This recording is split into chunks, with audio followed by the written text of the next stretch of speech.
Hi, hello everybody. Welcome back to another adventure with Beyond the Box. You know, Susie, I'm wearing my daughter got me earbuds, and they're really nice ones. They're like metal and heavy, Oh, but it's really weird because I've never had both of my ears plugged up like this before, so I got to get used to it. It's like I can't hear yeah. myself, so I don't know how loud or not I'm speaking, so it's kind of weird. It sound all right. Yeah. Oh no, I'm using the Sounds microphone, good. but I've got because I didn't want to get headsets because when I wear my glasses, anything that sits above my ears kind of starts giving me a headache. So it's all good. Hi, Brent. Um, so it has been an interesting week, and there's been days I didn't even feel like getting out of bed. So, There's what? there's been days I didn't even feel like getting out of bed. Lazy ass me, you know. How have you been? Good. Busy, busy. Um, we had I have all that land that we cleared, so I've been stacking and burning, stacking and burning, stacking and burning. Stacking and It's burning, my whole stacking. life. You do still have the fire department on speed dial, right? Yeah, but it's been so wet that it's kind of hard to keep the fires going, so that's a good thing. So, and then we've been training horses, and I don't know if I told you what Joel did on the one little horse the other night. Did I tell you what he Yeah. did? Yeah, you told me. Yeah. Okay, yeah, he was doing really well, and he decided to jump back on he jumped on a whole bunch of times and rode this little 2-year-old. And I had turned my back and walked away, and he jumps on it. I turn around and look, and I see the pony running, and I see Joel flying through the air like Superman.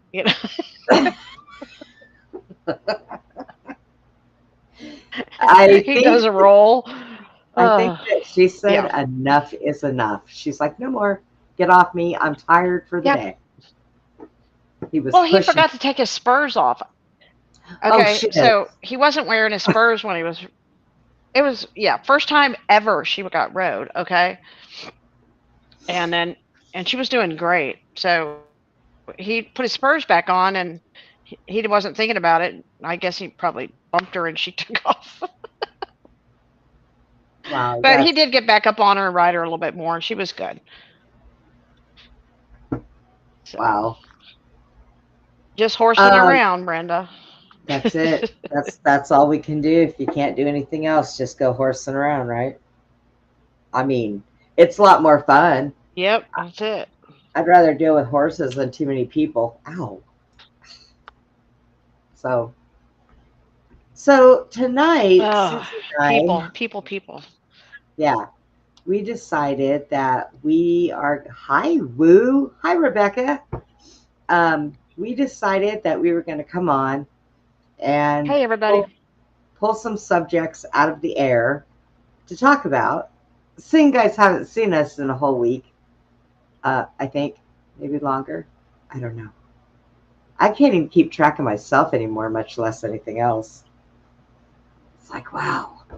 I know we usually come on Friday, so we Yeah, both were like, let's just do Saturday, yeah. Susie was right? Susie was wore out yesterday, so we just thought we would A pull lot some of work. subjects out of Yeah, the it's getting sky. hot out here, Brenda. I know it's been way too hot. Are you kidding? I don't even want to I go know it. It's outside. crazy, Hi, Jason. right? I don't even want to go outside. It's like, retreat. So, Oh, and you know what I did? I sweat. I'd work for an hour and I'd sweat so much, and then I'd take a little break, and I was working like for 7 hours doing all that, stacking and burning.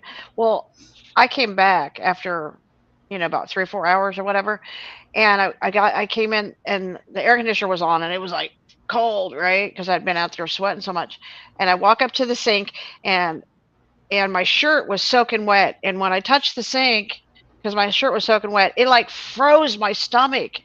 That's how that's how wet I was from sweat. That when I touched the metal, it like I was like, oh my god, I like cold, but that was just a shock. That's what you get. That was crazy. Yeah, It's been so hot that's out. how hot So I was. Yeah, yeah. that was crazy. So what do you think we should talk about tonight, Susie?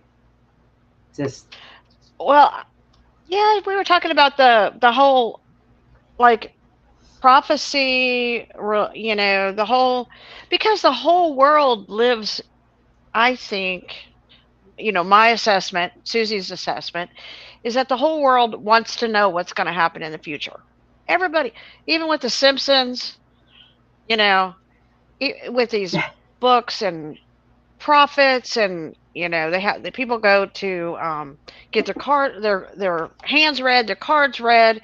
People go to see psychics. People go to prophets in the church and say, and they want God to tell them, what's going to happen in the future. Everybody wants to know what's going to happen tomorrow, and yet we're living today, right? Like, right? Isn't that's a pretty big subject for a lot of people, right? They want to know, a lot of people read the Bible because they believe that the Bible holds clues to what's coming, right? yeah, in some And sense, I think it does. In and some the sense, Quran, yeah, you yeah, know what I mean? It's like, but it's how you interpret it too, because you can people will spin it all different directions, and it doesn't come out the same. right. You know what I mean? They'll Jay, like think of how many times, Brenda, have you heard somebody say, "That's the Antichrist"? Yeah, that's the Antichrist. No, that's the Antichrist. so Jason brings up a good point. It's called Bible codes. He says that he keeps hearing something about the date 2027. Jason, Exactly. um, okay, so back in 1985, I heard about the dates of 1990. And then in 1990, it was 2000. And In then in two, '99, the end of the world. yeah. So, I mean, I don't think, high techs. So I don't think that going And I by remember they dates, used to say, Brenda, that God, Jesus won't be late in '88. That was you know, but so I really have I don't like to go by anything that a date says. Yeah. And then Wu says, yeah, no, it was 2030. 2030.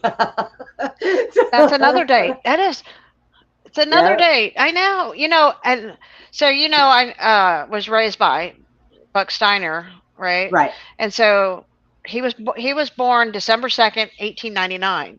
Lived in 3 centuries. Lived in the 1800s, 1900s, and made it to 2000s, right? He told me, this is what he told me. He said, "You know what?" He said, "When I was a little boy, back in the early 1900s, people believed that Jesus was coming back then. They believed." So I think people have always been believing for a long time that these certain things are going to happen on certain dates, Brenda. Now I will tell you this. They have been talking. Now I've seen some people talking about the star that led the people when Jesus was born. I think we know it as the North Star Star, Bethlehem. okay, or the Star of Yeah. Bethlehem. All right, so, but this certain star, I don't think it's that same one because this certain star says that it only appears every 2,000 years.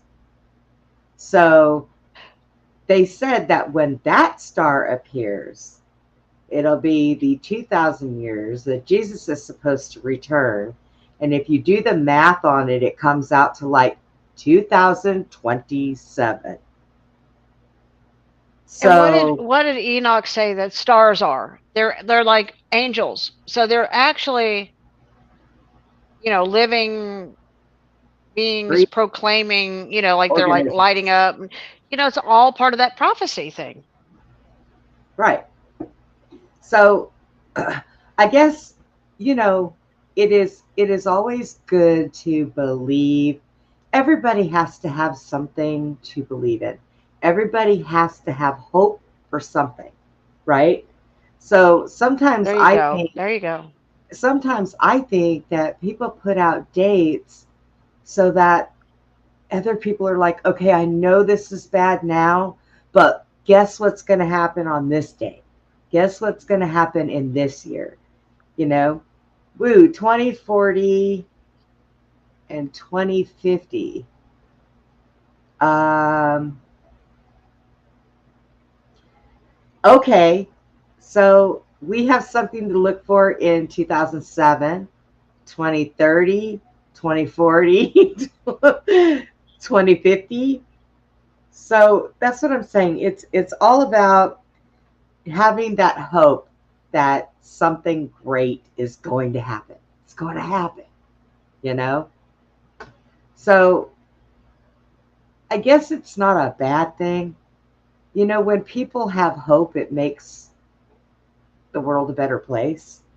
It really does. Because if you can find it in you to have hope, then you find it in you to have love.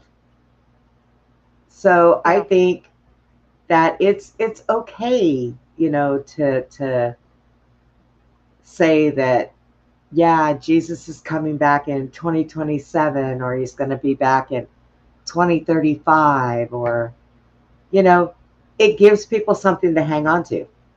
And the older that we get, trust me, guys, we need an awful lot to hang on to. Okay? Because, ouch. Because along with, all the other things that happen in our lives as we get older, and, our body's like, I've had enough, I'm breaking down. Everybody has to have that glimmer of hope. Why not? It's all good. Woo said he needs a hug. Oh, Woo. Okay, just think of this. I'm giving you a hug. It's squishy. Yeah, that's what it says about the fear part of, that's the part that I don't like is the one where they're predicting doomsday. Yes. We're gonna have Yes. this and this and that and this and Yeah. yeah, Like Woo says, the fear mongering. Mongrel. Okay, Brenda can't talk yeah. today. That just makes you like all fearful of the Oh, future yeah. um, Yeah. you know, and you ever notice like okay, this has been my kind of assessment that since I guess many years, you get these certain groups of people that start saying, you better stock up on your food because this crisis is going to happen at the end of the year, and there's not going to be any food. You're not going to get this, and everybody runs down and fills up their gas tanks, buys all the toilet paper, Yeah. um, packs all this food in the house, and then after like 2 3 years, the food's going rotten, and you Yeah. have to throw it out, and you wasted all this money, and you panicked, and you went and bought all this stuff, and I'm like, I have watched cycles of this, like since like back in 2099 when they said it was going to turn to 2000, the computers were going to shut down, everybody was going to have no electricity, you better stock up, you better have food and water. And Well, even I had friends that were Latter Day Saints, the Mormons. yes. They were all telling their people that it was all coming back then. This is like 25 years ago. And you know what? Nothing's ever happened since then to now, ever. So if you had cans of food that were 25 years old and you bought all that and you wasted all your money on it, a lot of your money, you could have used that money for something else. So, we got to stop living by fear, is my You know what thought. I do? We all have to stop. Do you know what I do? I rotate. Yeah. Um, I replace and move forward. And I use, replace, move forward. So right now we're in the process of rotating bottles of water. Now I keep the water because there's a lot of crap that goes on with the water, and I only drink bottled water. So, and my dogs only drink bottled water. Everything we do is with bottled water. If it goes in our mouth, bottled water. So I have to constantly do rotations, you know, and that's what you should do. Don't put it up there, let it sit there, unless it's those, what do they call those? The dry food packets, the ones that you get that are Well, it's supposed to be okay, good I for think, 25 Brenda. years. It's But okay to like keep a little bit of stuff stocked up in case of emergencies. But I think that there's so many people out there that are making people afraid, and they're running out and doing all this stuff in fear. oh yeah, yeah, yeah. I know that when that whole toilet paper thing went on, I know in a lot of places they were saying you can't buy toilet paper, you can't buy toilet paper. But you know what? One of the biggest states in the country, our state. You know, when we went to the store, you could still buy toilet paper. It may not have been the kind that you wanted, but you could still buy it. Yeah. Since Like, you brought it's that like, up, I was at yeah. HEB in Bastrop, and Uh huh. I watched these two women beat each other up over the last roll of toilet paper. And Oh, good Lord. Put you in the nose. yeah. Now you need tissue. I remember when Black Fridays were like that. People would be going in there and fighting over electronics and toys and all kinds of stuff. And I would just sit back and, you know, is it that serious? And I think the stores would only put a certain amount out Right. on purpose. I think they enjoyed the fight. So they would say, okay, well, we only have 6 of these. And people would fight over that shit. And then once everybody left the store, they put 6 more out. It's like stupid, stupid, stupid. Uh, Oh, yeah. oh, I think that we get yeah, back Jason, I to have. all the conversation about the prophecy. So we're living right now. A lot of people are saying we are living in the time of the biggest prophecies, um, according to what we read in Revelations, right? And you know, the interesting thing that I find is there's always that flip side to everything, Brenda. And when you have prophecy, that's like one thing about prophecies is that prophecy can fail. That's what it says in the Bible. It can fail. So, and things can change. Like God can say, "Hey, I'm going to do this, this, and this," but it says that God can change His mind. Uh-oh. People do certain things. Hang This on. happened to people. Hang on, Susie. Um, Hang on, Susie. Guys, be patient with Susie right now. She's getting the storms that I got this morning. So it may mess with her yep. phone a little bit. So, and also I want to say, text Jason, if any of you guys want to come up and talk about different things with what we're talking about, let me know. I'll put a link into the chat and you guys can come up and join in on the conversation. So, all right, Right. Susie, give it a try. So can you? All right. Yeah.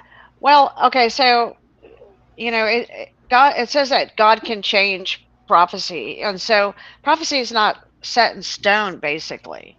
Right. So it can change, just like the Mandela effect has changed so many things. So it's not a guarantee that it's going to happen. It so that's another weird element to prophecy, right? So I mean, what if Jesus decides he doesn't want to come back? I mean, Yeah. Not yet. I'm afraid of you people. Y'all got your you priorities know, wrong. I'll be back later. like you Wow. said, it says, "I will not return still they say, "Blessed he who comes in the name of the Lord."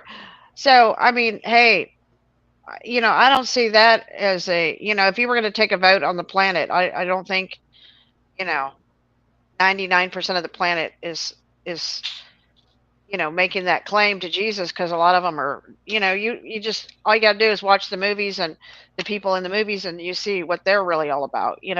And now just a So, thought. So what if it is basically up to Jesus to determine whether or not we are ready for that to happen? yeah, exactly. Yeah.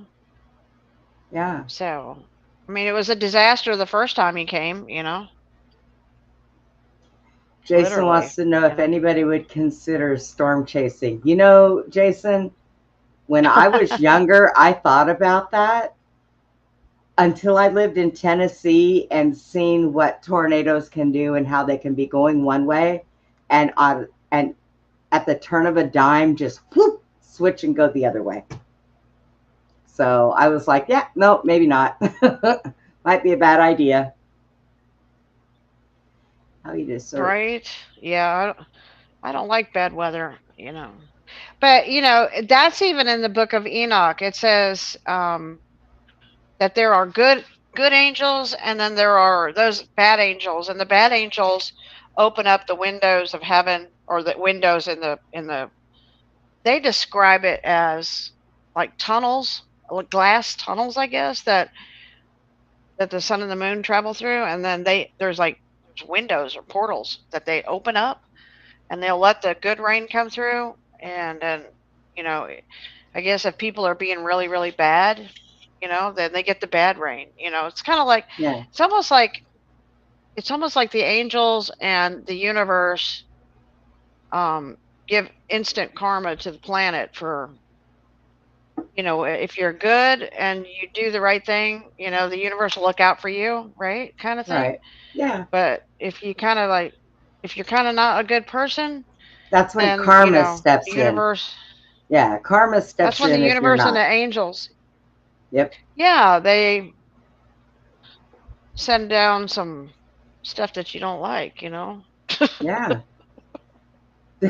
Jason and Yeah. Brent. Yeah, Brent, I watch them on YouTube also. I subscribe to a channel that they are here in Texas and they'll span out to Tennessee. Um, it was above us, Oklahoma. So, yeah, I watch those. You guys are crazy. Yeah, I heard a guy.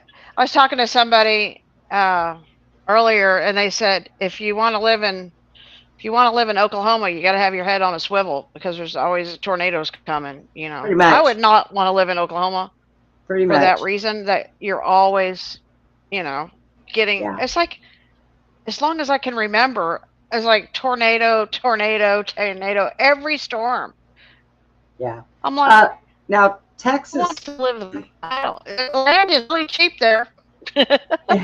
Texas turned around and brought up a good point. He said, like, how Jesus would determine it won't be with time, but with different variables. Like, yeah, like I think, like I said, what if he decides that, well, we have more to learn and he doesn't feel that we're ready yet? You know, I mean, we're all we're all God's children, right?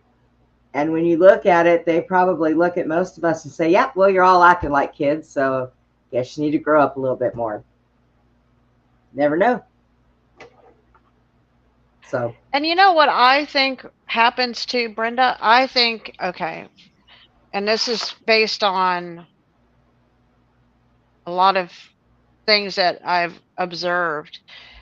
For example, it kind of says, uh, "As a man thinketh, so is he." Right? That yep, phrase, "As a man thinks, so is he," yep, and so I think what happens a lot of times is, uh, a lot of people put they think a lot about the prophecies of the Bible, right?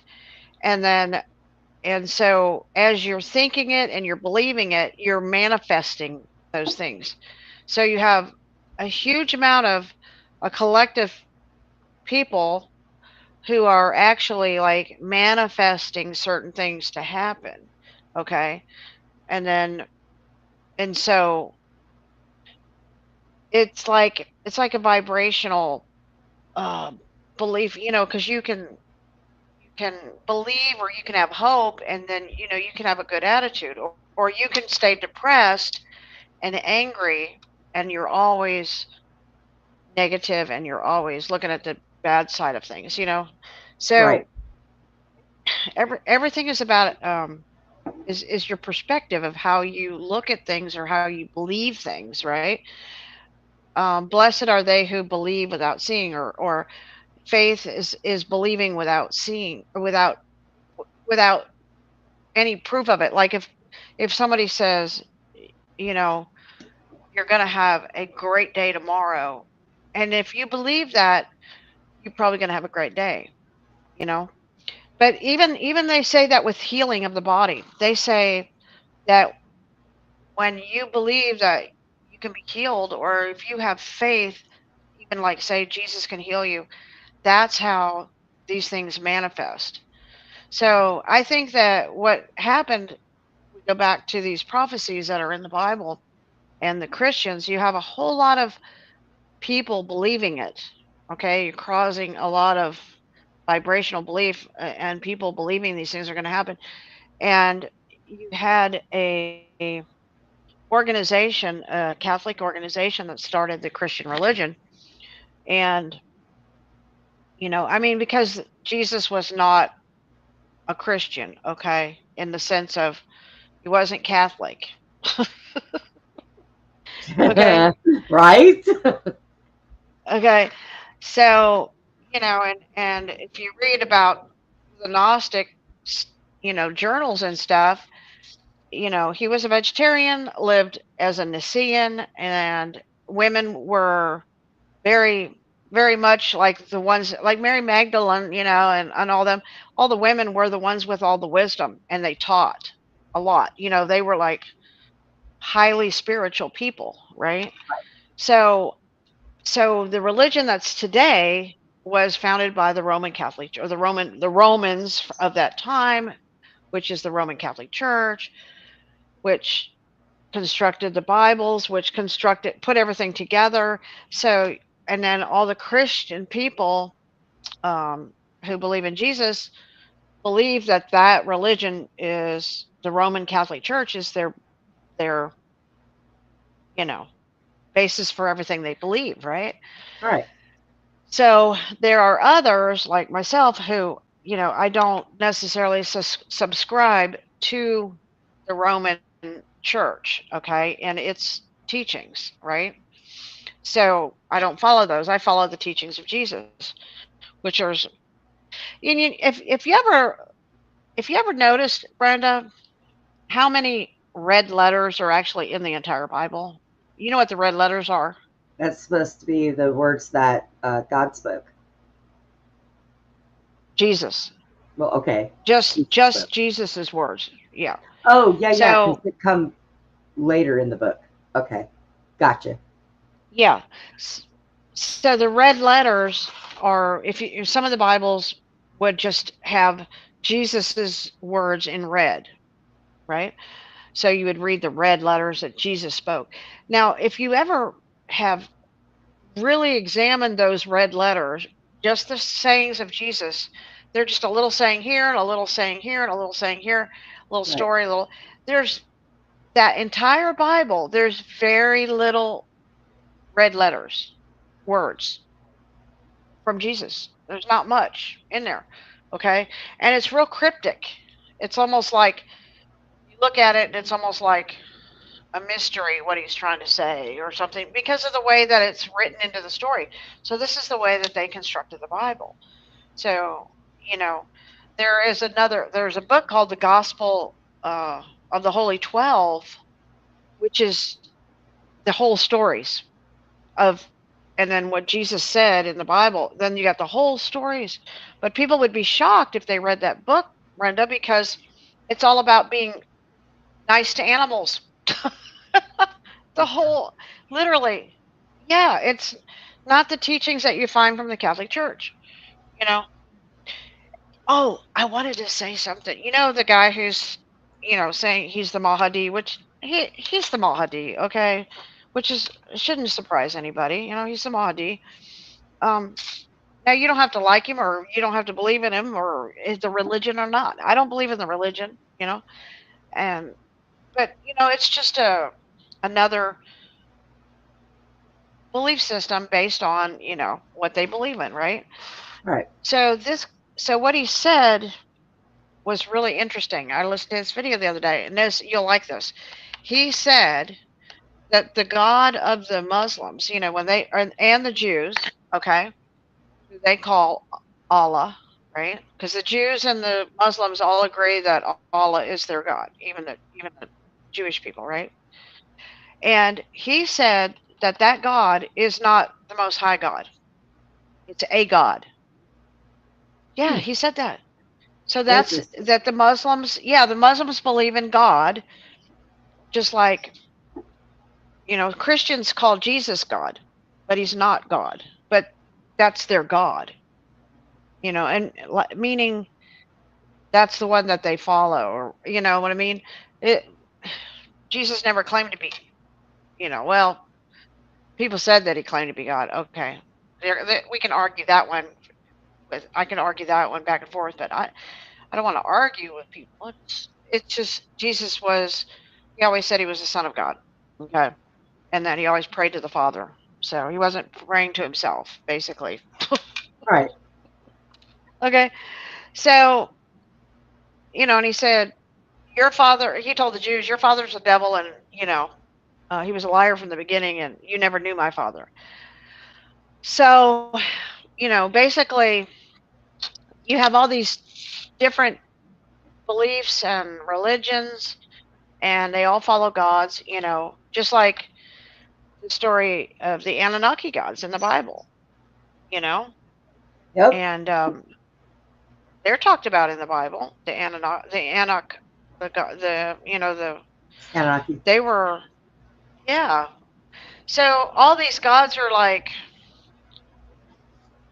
they're I don't know. It's just they make people believe certain things, right?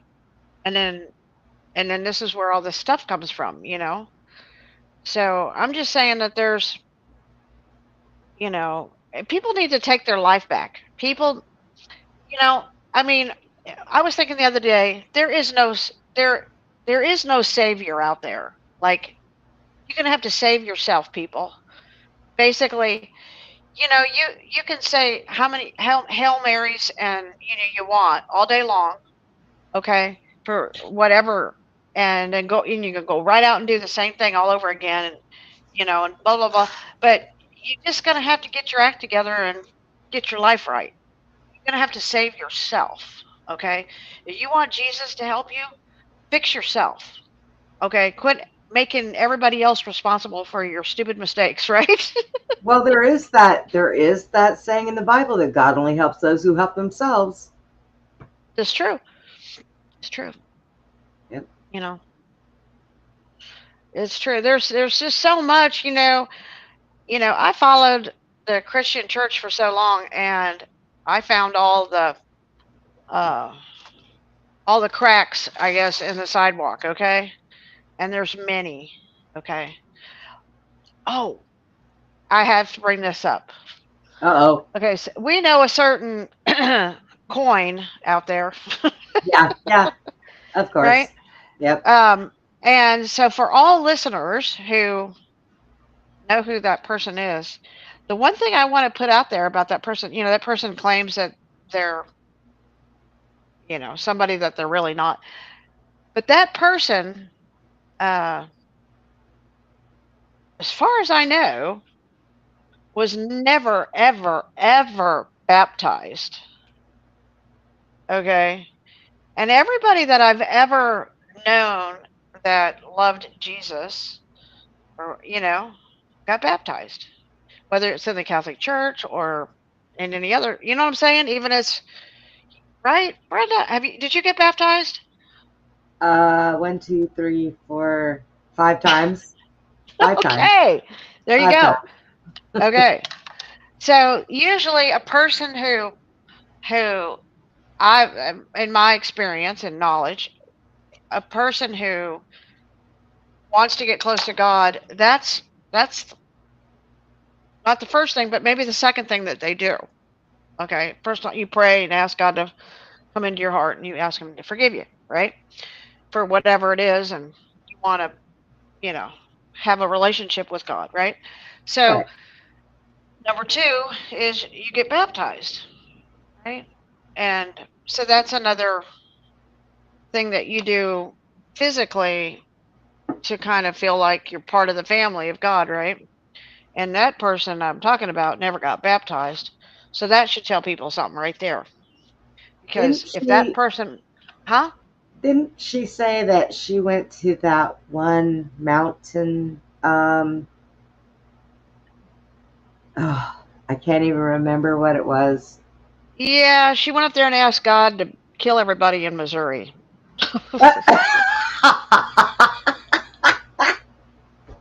That's why guess she it went was up there. I guess it was Yeah. too much for her to do all on her own. I think the baptism she was looking for was fire. Burn them all up, God. Yeah. That's funny. Oh my god. Oh lordy. Right. Yeah, I think everybody who has ever become a Christian or, you know, that's the first thing that they do after they pray. They get baptized, you know? So, yeah. So, I just thought that should be kind of the clue right there. If somebody didn't get baptized and they say they're a Christian, they love God, yeah, you kind of wonder about that. That's Let's not, see. uh, I yeah. was baptized in the Catholic Church, a Christian church, a Baptist church, um, another Christian church, uh, and I know And there was. sure that you are getting baptized. I know. I know there was a fifth one. I'm trying to remember what that You're was. like, okay, if I didn't do it right at that one, I'll do it at this one. Okay, if I didn't do it right at I this one, I'll do it the next one. I probably should do it again, but at this point, it is so hard because you're going to have to take me out to a lake, and people are going to have to put those child floaty things on my arm because you know I I would have a hard time getting back up with only one leg, and so everybody'd have to pull. I read in the Gnostic journal the true baptism, you do it yourself and you do it like with like say for example, they didn't say shower, but sort of the shower. They were using different stuff, but you do it yourself, and when you let the water come over you, you pray the prayer, God, wash me from my head to my feet, cleanse me, and then you drink the water and you ask Him to cleanse you on the inside and the outside. It's really in the Gnostic, Jesus talks about the proper way that you baptize yourself and you cleanse yourself with the water, because which I thought was so cool. I'll We have to send go. that to you. Yeah. Look, God, I live next to a water treatment plant and it smells really bad. I don't That want that water in you my don't want to mouth. do. I don't want that in my mouth. No.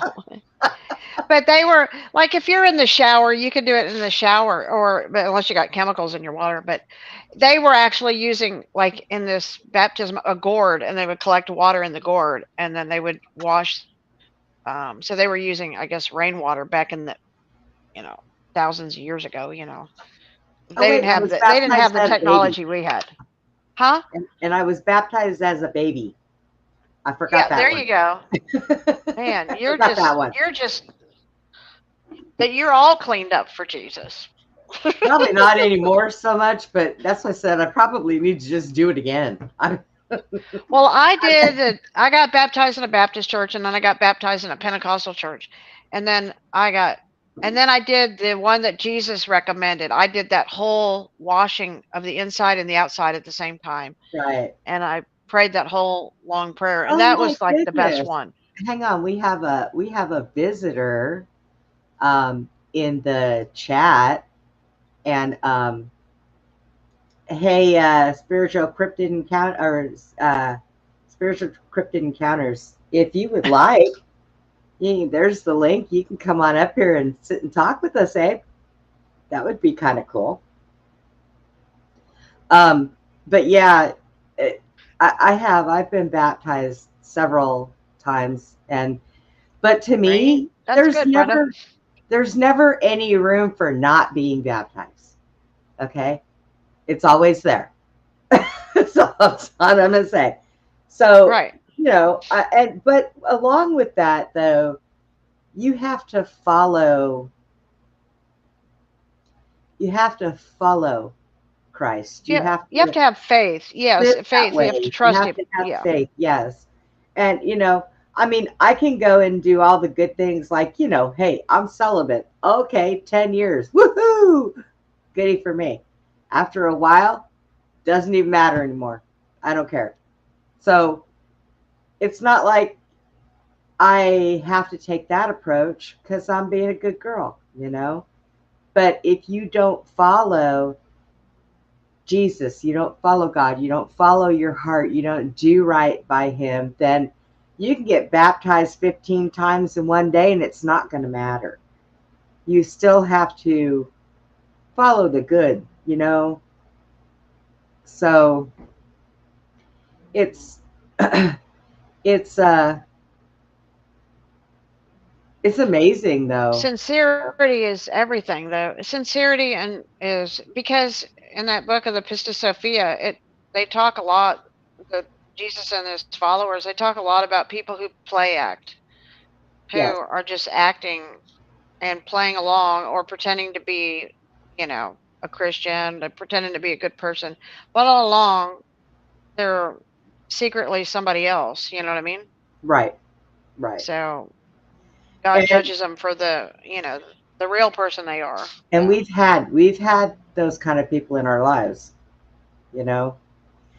And Yeah. sometimes they're really good at what they do and you don't realize it until things just blow up, and then you feel like,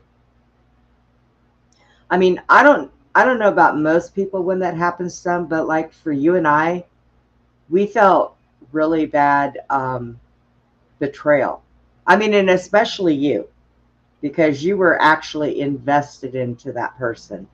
So when you feel that kind of betrayal, it kind of makes me feel bad because you got to carry love around in your heart, but when something like that happens, it makes you very leery about everybody.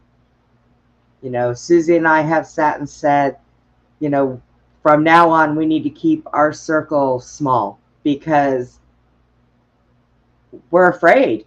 I mean, I'm going to be honest with you. That woman tried to kill me.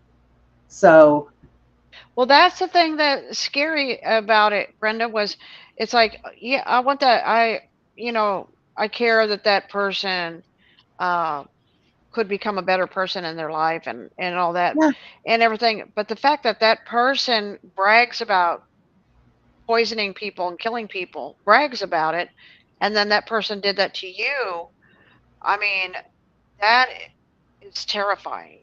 yeah. And I Terrifying that and I've had, ever since then, I think I've had more medical issues than I've had you have. for a long time. And I'm Your still body not. is going to be healing for a while. Yeah. And every time it starts to get better, something else will happen that will kind of knock me back a little bit. And it's almost like I'm not going to let that person win. That person did to me what they did and tried to take me out, and it did not work. And I refuse to let it work. So every And time I God feel, sent you an angel, Anna Mae, to come that's in right. there and pray and lay her hands on you and tell you everything's going to be all right. Yep, You know. yep. So you needed that. And yeah, Hated that. and every time something else knocks me back, I stand back up and say, "Oh no, not now, Satan." So, I mean, it when you trust and you believe and you care about somebody and you go through the things that we had to go through, um, it's really hard. You know, it still hurts me to this day because, like I Yeah. said, I entrusted in her. I believed in her. She was my friend, I thought. So, it You know what though, really, Brenda? I was thinking about, we were talking about how you trusted her, and then we had her, we cared about her and stuff like that. And I was thinking there's a lot of people out there that probably have a lesson to learn by being her friend. true. And the lesson is not going to be good at the end of it, but they'll learn something from it. Okay? So, I'm just saying, Well, I hope she doesn't do to them what she did to me. yeah. Or if she does it, they survive it. Yeah. Yeah, yeah. Oh, you never know. Anime may step in there too. Who knows? Yeah. Right. Yeah, So, God knew what she was doing, so you were protected. yeah. So, Rebecca says, "Forgive yourself." Oh, Rebecca, I have. I do. I forgive myself. right? Um, I was upset with myself for a while because I could not believe that I didn't see what was happening. Can't Um, see the forest from the trees, right? yeah, and I mean, I'm usually more aware of those things, but for some, and I think, and I'm going to tell you what it really was: my love for Susie. That's what it was. Because Susie was close to that person, And and I I didn't. didn't see that person being like that either. Like Yeah, I didn't think that person could stoop that low to the people that she cared about. She she talked about poisoning, like the president of Venezuela. You know, right, which, you know, could be just a rant or whatever it could be. You know what I mean? Or whatever she's saying. But she's bragging about going after bad people. So how many times have we, interviewed um, survivors that were involved in having to, or people that were in the military that had to go after bad people? I mean, yeah, that's pretty common in this world, but just didn't think that that person would turn on the people that you thought were family or loved ones, right? Didn't think right, that was possible. Yeah. right. So yeah, I mean, we live and we learn, correct? Yep. And I'm hard headed. I don't learn very easy. I really don't. I'm going to admit that. Maybe that's why I've been baptized so many times. 'Cause, um, I have to learn things the hard way, um, and that's okay. I mean, that's my way. That's the way I've been all of my life. I learn things the hard way. My mom told me, don't go riding a bike because you've never been taught. You have to be careful. Oh, no, I jumped on it. And the first thing I did was go downhill. Yep. Crashed into something and broke my arm. It's like, I had to learn the hard way. Well, So, thinking about trusting in people like that, I was just thinking about Loki and my family, and just the story about Loki. Loki was known as the trickster, and he was part of the family. They welcomed him in. They showed him love. They accepted him, but yet he was secretly plotting and planning and doing bad stuff to the family. So, and like a real trickster would do, So sometimes we're not aware how the enemy works, the trickster, and right, how they trick us, into thinking, they put on an act, and the person we're talking about was an act did went to New York and took acting lessons. So she was a professional actress. She was in profession of acting and singing. So this person knew how to be somebody that they weren't, and knew how to do very well how to play somebody else that they weren't. Right. And that's what these people do. They become somebody who they're not, and then you think, wow, that's pretty good performance they're putting on there. Well, and when they talk about like tricksters, look at how many things we have out there um, that kind of resemble that. You've got witches, um, you've got different demonic entities, you've got, there are so many things in this world. So to me, it's like Satan is the all time trickster, and he owns all the rest of them and has taught them well how to put a veil over our eyes so we don't see what's coming, you know? So, and you never know. You could have a best friend that you grew up with all of your life and think that everything is just fine. And one day they just turn on you out of nowhere. But they were always like that inside. You just didn't know that they were just acting on the outside. You just Right. didn't. They were good actors. Hi, Senray. You know. Um, Go ahead. so yeah, and that's what it is. They all become very good actors. They pretend like they're your friends, um, and it's almost like I never want to have my back towards anybody. I just want to, instead of walking away, I'd rather back up and just kind of watch them as I go, because you never know. I mean, they just jump up and stab you in the back out of nowhere. So it's crazy. I think that it's absolutely crazy that we have to live our lives never Trying to knowing. figure out who's real or not, right? Yes, absolutely.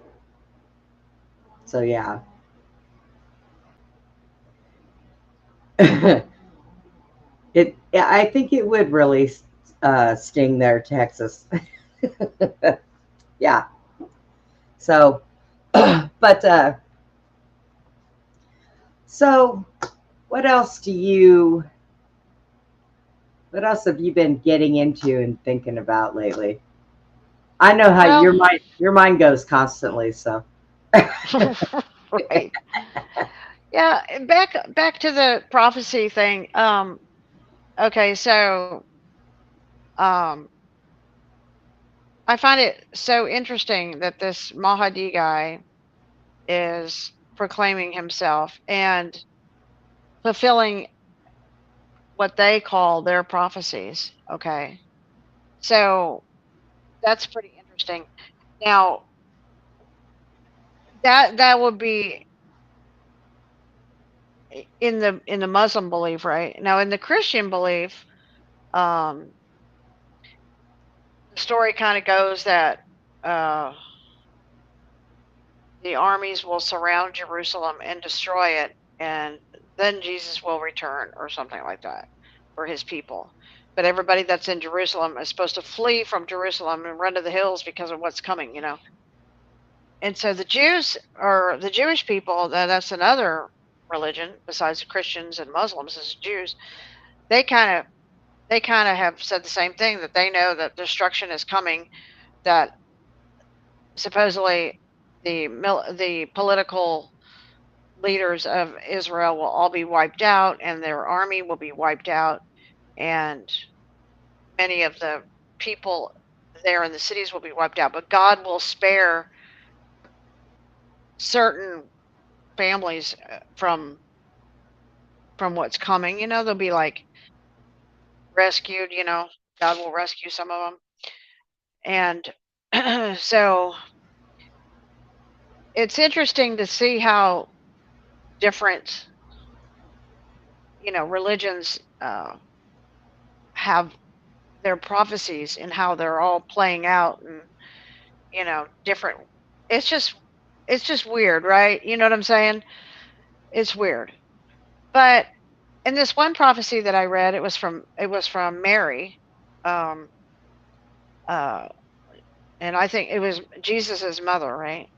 She had said there is no such thing as the end of the world. It that doesn't exist. The world will not end. It's a world without end. The world is without end. But what many perceive to be the end, she said, is that what is what the end will be was that all the evil people and evil ones, they'll actually all turn on each other and wipe each other out. And that'll be the end of that. So that was her prophesying what is to come.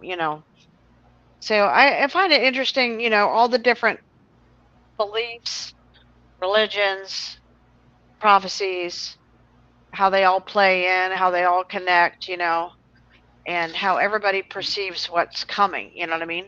Yeah, some of them I'm kind of hesitant about, uh, like let's see, what was his name? Um, Nostradamus. Nostradamus, Nostradamus.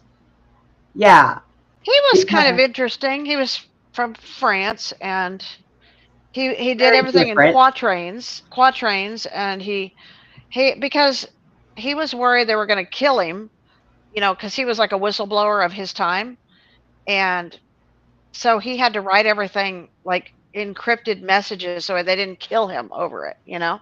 But what it was, he said he was having out of body experiences every night, going with God and being shown things in the future, and then he'd come back and write these things of what he saw.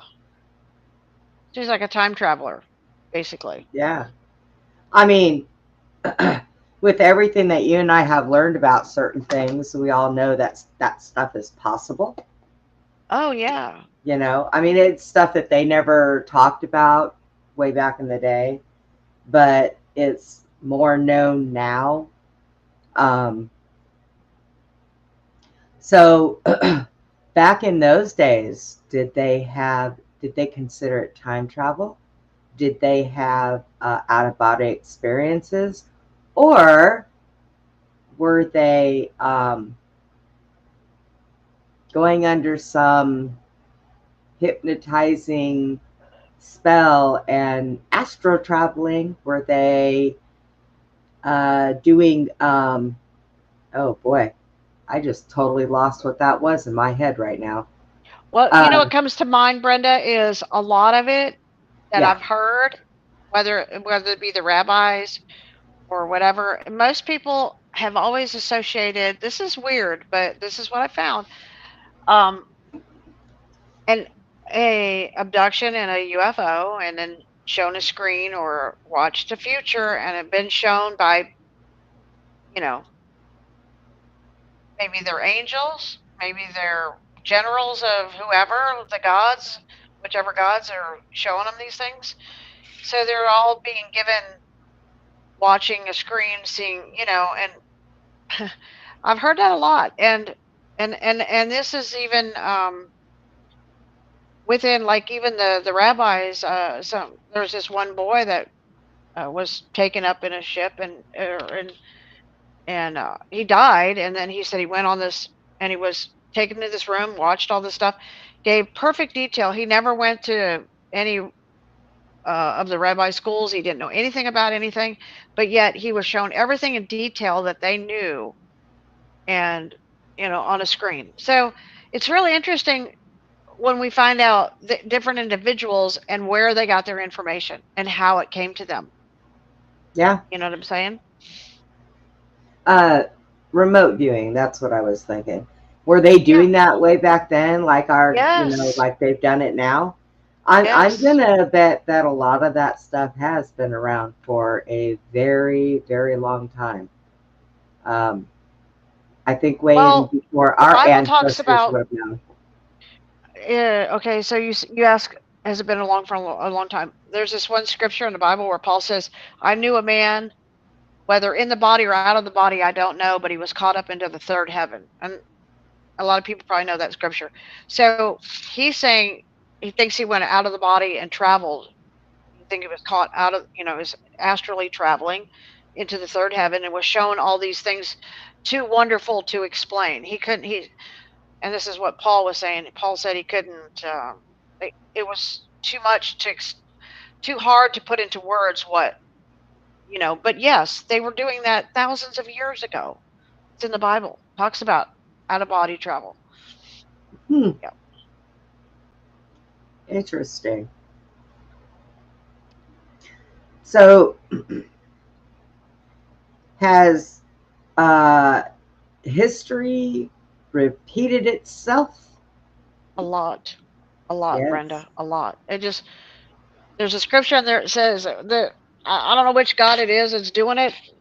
I don't remember which one it was, but he says he he he makes history repeat itself over and over and over in every generation. Things repeat themselves over and over and again. So that's kind of a weird scenario. Yeah. Right. We have somebody in the chat named Spencer J. Hi, ladies. By world, do you mean Earth or universe? I don't know what the exact question is. What does he mean?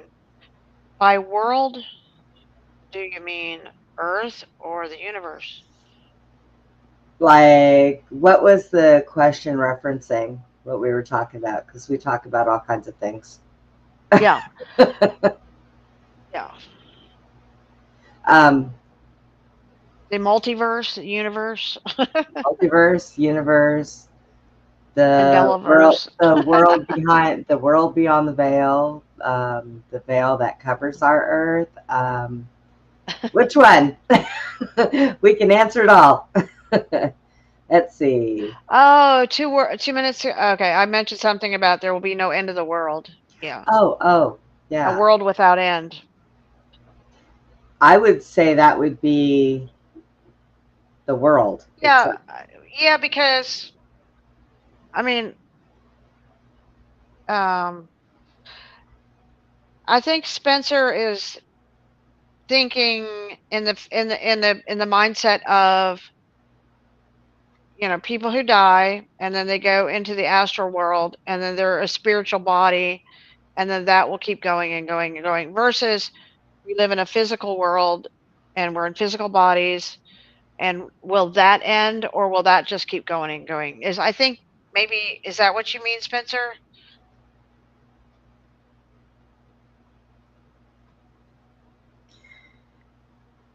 Well, I believe. No, said no. Okay. Okay, Okay, what is the world, is it Earth or the universe? Okay, so are we talking about? I try my Uh, best to explain if I know exactly. um if you he's talking type about type when it we out a little, say. you could type your answer out a little bit longer if you want to.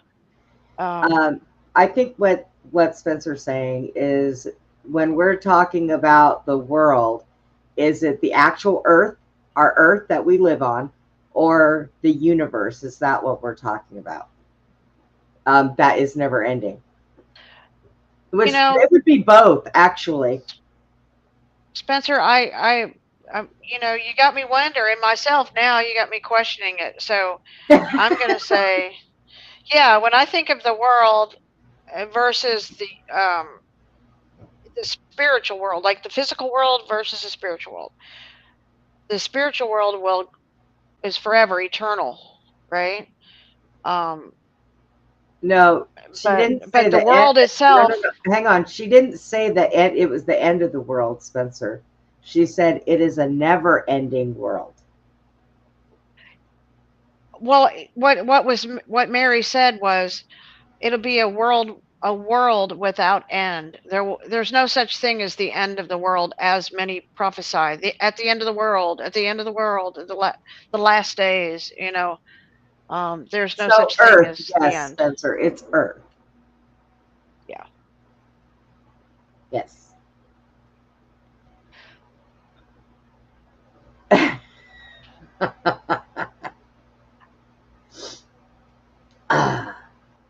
gonna hang out a I- little bit and It's see. it's hard. It's harder to respond to just some typing of a few words. It's I don't I'm Spencer, not sure of the meaning. would you like to come up here and talk to us and You could maybe come up here clarify? on the show with us, and she could send you a link, and then we could cover that if you want. Yes. I think it's the end of the age. Um, Well, there Brent is said yeah. that. Yeah, Brett, there is that. Yeah, I because mean, there's a prophecy about 1,000 years the devil will be turned loose and this and that. But who's to say where we're even at in? I mean, well, it's think about this. Okay, you have the Mandela effect, which extends time. So if you lived your whole life and then Mandela changes and it adds time to it. But if you go back and you carbon date things, and you find out it's millions of billions of years old, I mean, then you say, well, Adam and Eve was only 6,000 years ago, and so it's like, who's to say that anybody really understands anything, really, anyway? Seriously. true, true. I mean, I always thought if science and religion could come together, then they'd have it all figured out. Science and religion do not connect. No, I mean they try to with that like They don't. Scientology stuff, but it doesn't make any sense. It's like No, everybody says that God made the earth 6,000 years ago. And so, you know, one day is 1,000 years into the Lord. But so the earth is only 6,000 years old, but we know that it's older than that, but, who's to say? Look, here's the problem. You and I were born in this time today. We're here, okay? And we don't have anybody that we can sit here and talk to that was born a million years ago, that would be or cool born though. unless we have a vampire on the show who's been living here for thousands of years or something. I'm just saying, and could say, yeah, I saw this or this or whatever. Or we have some alien come on who says, yeah, I've been around for a billion years, whatever. I'm just saying, okay. So, but then are we going to believe that person? Or okay, you're going to have to show me the money, show me the proof that you were here a billion years ago, okay, or whatever. So I'm just saying, because humans don't live, you know, As long technically as they more than used to, 100 years. Yeah. right? So how are we going to know? Because everybody's dead. They're all dead. Or is that Okay. And we didn't even have cars until, you know, early 1900s. Come on. actually we had them before that? They just hid them from us, so hey. Not really. I mean, like Buck told me, everything was horses. He rode his horses everywhere. Sure. They had boats and stuff like that. And in Bastrop, they used to have a ferry that would go across the river, Colorado River, and they'd get the horses and go across the river. And that's how they didn't even have bridges, you know? And then, I mean, he saw the Wright brothers fly, he told me, fly the first plane. Okay. So, Right. I mean, we've been in the dark ages from the beginning of time. Okay. It's only the gods and all them flying around their alien UFO ships that have the technology keeping the little hobbit humans, like a bunch of little mice in a maze, right? So they don't tell us nothing, Brenda. No. Spencer was talking about what you had said in the Book of Mary that you read, Well, um, it wasn't the Book of Mary. or the It was.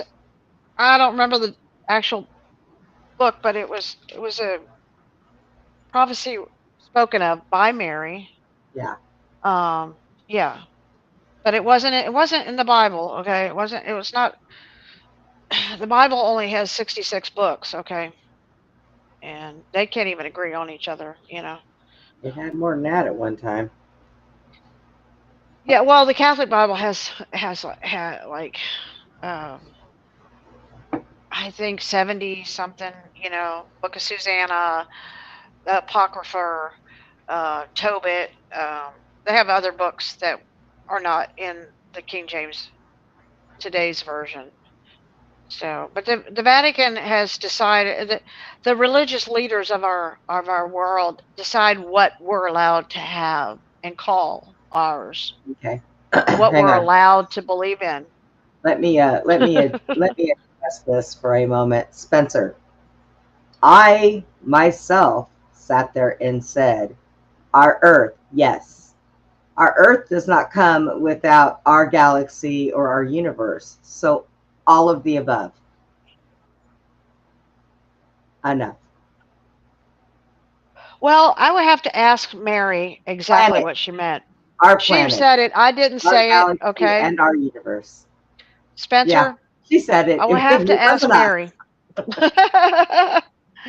If I get Ask the Mary. chance, I will ask her. If God ever gives me that opportunity to talk to Mary. Say, Mary, what did you actually mean? Did you mean the world, or did you mean the universe, or did you mean? Okay. Inquiring minds want to know, Mary. Inquiring minds. Don't just leave it like that, Mary. You read so many different interesting aspects of the Bible and books that have been taken out, and we find a lot of them. And you go through and you read them. I know I've got some too myself. So Susie always comes up with these very interesting topics from these books that she has gotten and she's read. Um, so um, I I don't think, Spencer, honestly, we get this whole, oh, we're going to have a major earthquake, the planet's going to split in half, and we're all going to die and float out into the air. And, I don't think that, I think that's fear porn, tell you the truth. Fires, yeah. Earthquakes that we do have, yeah. Does the earth split, the ground split? Yes. Tsunamis, yeah, you take this earth and you shake it up and it's going to disturb the water. So, but I mean, as far as it, you know, breaking in half, I do not believe that there was something that came down that took out the so-called dinosaurs. Um, I have different thoughts on that. So I think that it's There's been ice ages, there's been mud floods, there's been floods. yes, yeah. But as far as something coming to our planet that is going to destroy us, no, I really think that that is fear porn. Um, if our governments, our powers to be can think of anything to keep us in fear of moving, breathing, doing things we want to do, they're going to find a way and they're going to use it. So the best thing to do is just put all that in the back of your head and say, yeah, okay, whatever. You do what you believe. If you spend your life fearing that the earth is going to crack up, a meteor is going to hit us, this is going to happen, this is going to happen, you're going to spend so much of your time fearing everything that you're not going to be able to live your life. You know, you can't love properly, you can't enjoy yourselves, and you don't ever have a free mind because you're constantly thinking, well, what happens if there's an asteroid coming, oh my god, they said we're going to, if you think that we do not have the technology to burst open an asteroid and melt it down before it gets anywhere near us, well, you're sadly mistaken. So that's not going to happen. Well, okay, so Spencer says something about, I said the end of the world is coming. per Mary, and God will spare certain families. What what Mhm. what Mary was saying in there, that many say the end of the world is many say the end of the world is coming, but it's not like that, is what Mary said. There is no end of the world. No, I think he's combining But what you said about the Jewish religion too, and that Jesus is going, or that there's going to be certain certain fulfillment of families, certain prophecies, yeah. right? There's certain prophecies, but I think the way that, like, the word that I'm going to use, because it's a word that I've heard when I was in the churches, was a dispensation of time during, like when Jesus was here, that dispensation of time, and then the 2,000 years between is a different dispensation of time. So the future is another dispensation of time. So in that regard of breaking it down into different segments of history, there will come a time, when she was saying many will say it's the end of the world, but I believe what it was referencing, and what everybody is referencing, is that there's a spiritual battle taking place in the last days as we know it, the days that we're in since Jesus was here to now. Okay.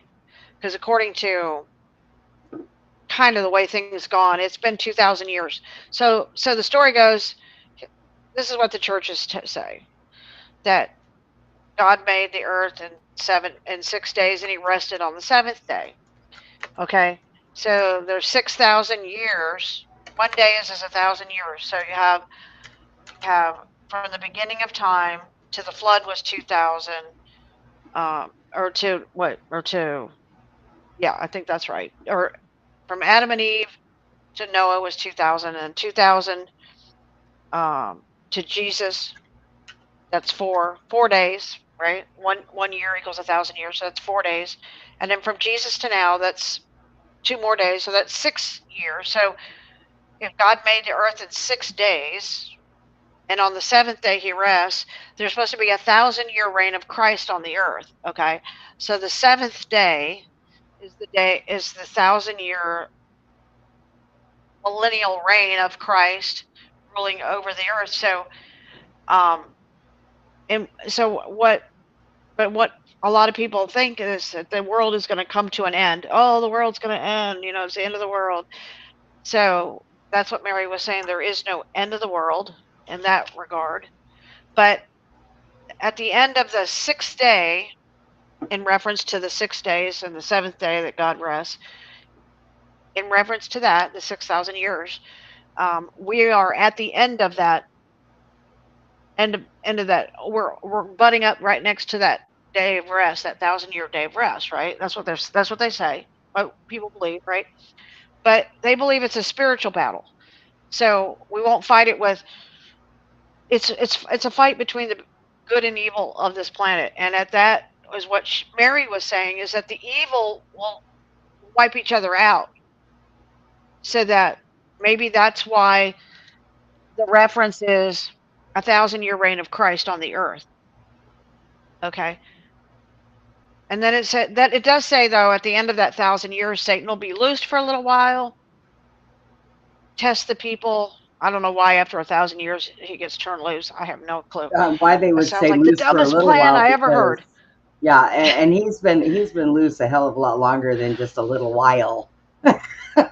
Yeah, it's been running around for 6,000 years. Yeah, apparently, according to the timekeepers, whoever's keeping time, right? I don't know. Yeah, something to But that that's effect. that's what that's you know. But I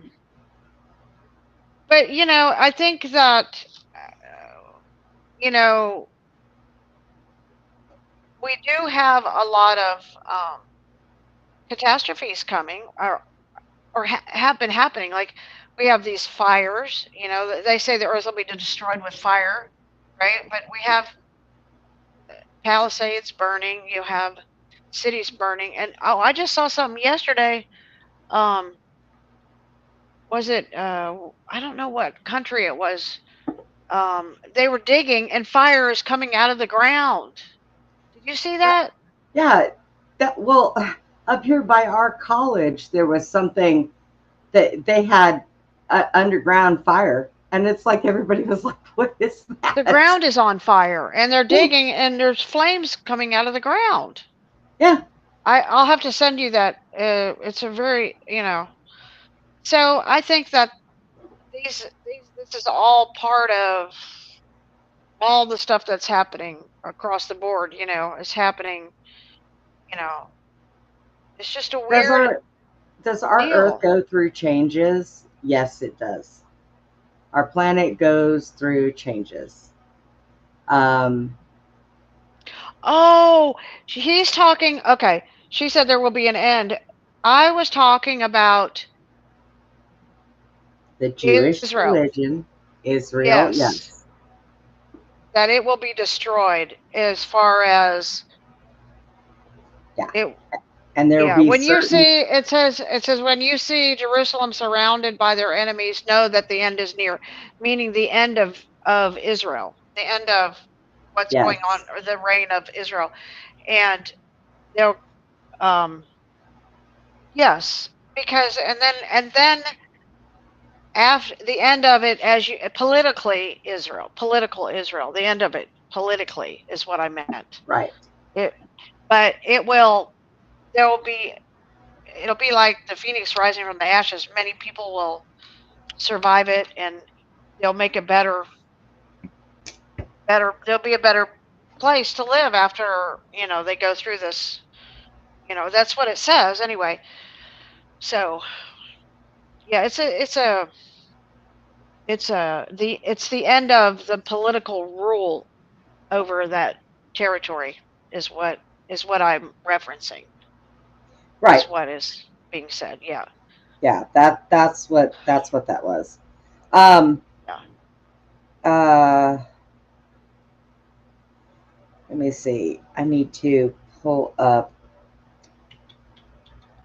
Um,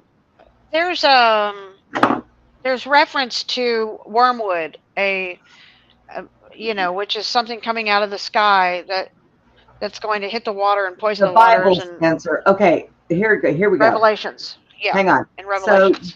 when we get certain people that come into this chat, I happen to notice one thing because I'm pretty observant. There are people that speak in the same reference. So, this is what I'm going to say, Spencer. I'm going to give you a chance to stay in this chat.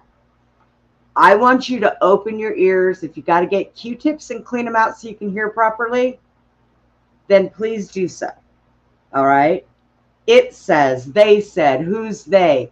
That sounds awfully familiar, like somebody I know. And if you would have listened, she said, the Bible said, okay? So either Revelations. Yeah. either stop asking so many questions and pay attention to what's being said, or don't ask the questions if you're not listening. Everybody in our chat is peaceful. We sit and we listen. Some things we learn, some things we put in input about. But you want Well, our viewers are engaged, but they yeah. don't take over the chat. Jason, are you still in here? Spencer, it's if you go looking if you go type in Bible wormwood, and then you can read the scripture yourself about what is being said. You know, so it's I'm just Thank you. reminding people of like because I've read the Bible like 7 times from beginning to end, but I've read not I've spent years and years and years burying myself into Book of Revelations and those books and the prophecies of Daniel and all those things. So I'm very familiar with what they've said and so a lot of the stuff that I'm referencing is coming from there, and it could also that's another thing. Some of these other books, I may not remember all the different books that I've read, but I'm just referencing different things that have been said about prophecy, things that supposedly because everybody does everybody wants to know what's going to happen tomorrow, right? Yeah, You and know, it's like the book that Nostradamus made. Okay, he has his own prophecies. There have been prophets that come out of churches, and they say that. We're not going to specifically tell you exactly who they were and how old they were when their birthdays are. All this stuff. We're going to tell you, well, this prophet said this. This is where that came from. So it's an altogether reference. We're talking about different prophecies, different things that are happening in the world. Um, you know what, Brenda? I yes. got prophesied to by a dog one time. Well, I can say that's new. Well, there was a donkey that told some stories in the Bible, Well, you that's know, true. That's true. talking donkey. Yeah, I was praying. I was like 19 years old, and I was pretty much uh homeless, living with a family in Jacksonville, Florida. And I was sitting under a carport with this dog I named Sheila. The dog named Sheila came out of the Bible, meant musical instrument of the Lord, right? And so I thought that was a good name for my dog. And so this dog, I had a dream, and then the dream came true, and I found this dog in my dream. I go to the store, I find this dog. That morning, I told my friend about it, and I went to the store, and this dog followed me home. And so it it came true. So this dog and I were sitting under this carport, and I said to God, I said, God, my life is so terrible. Will my life ever get any better? And the dog turned and looked at me and it said, yes, it will. And I said, what'd you say? Say that again? And then the dog just looked at me like a dog and didn't talk to me no more. And I was like, see, when God wants to talk to you, Brenda, he can talk through a dog. He can talk through he can talk through a tree, a car. God has no limit to how he can speak or reach us or help us. You know what I'm saying? Yeah, Yeah. that's true. So I I was mean, grateful for that answer. But it was kind of cool to have a dog talking to me and from God. yeah. I mean, I've had like, have you ever been just someplace and thinking about something and then thinking, you know, I will probably never be able to have that. And then a stranger that you have never met before walks up to you and says, things are going to work out okay. And then they walk away. I've actually had that happen to me before. And I've thought to myself, are you reading my mind? What, what was that? So, I mean, I guess It gives you hope. And that's what you things, talked about in the beginning was right. hope is everything. I lost my hope when my daughter died, and I believe I met Jesus in the dollar store after that, and he told me whatever What you do, don't lose your hope a and never better give place. up. Could never ask for a better place to meet Jesus than in the dollar store. Oh, I said, you know what? I have been to church my whole life looking for Jesus. And where does he show up? At the dollar store? I mean, seriously, I knew it was that easy. You can find God anywhere. Know, Yes. God comes to you when you're sincere and you want to know. I mean, he doesn't come to you because you're religious and you can quote scripture. Well, Or you, that's you know, that's what happened in the hospital with me, Susie. I told you. I was praying, God, if I'm done here, please just come get me. I was giving up. I was in so much pain. And then all of a sudden, unbeknownst to me, here comes that visitor in my room. So things happen, and and it gave me more, and I have never given up on anything. Let me tell you, I learned the hard way. I never give up on anything. I don't quit. um, but at that particular point in my life, I was in so much agony, you were in and pain and you were oof, yes, and it was bad. physical pain. Yes. And I'd had enough. I mean, between